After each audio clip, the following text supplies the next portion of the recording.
So if we're looking at the need to address Iran's expansion in the Middle East or Iran's support for those various terrorist groups you mentioned, and let's look then at the White House. When it comes to the Middle East, Russia, a close ally of Iran and of the Assad regime, is taking the lead in Syria. It's taking the lead by, in many eyes, across the Middle East. And President Trump, while not taking the lead there, has said very clearly that our goal in Syria is to fight ISIS alone. ISIS also an enemy of Iran. So how is Trump's policy in the Middle East actually doing anything to combat the threat that he says is so grave? Well, the reason that the Russian influence in the region has grown is because the United States engaged in a full-scale retreat for 8 years.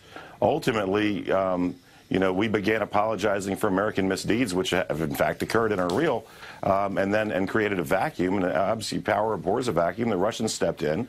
The motivations of the Russians in Syria function, I think, more around a desire for warm water access to the Mediterranean south of the Bosphorus, and less around any great affinity for the Assad regime. But let me point this out.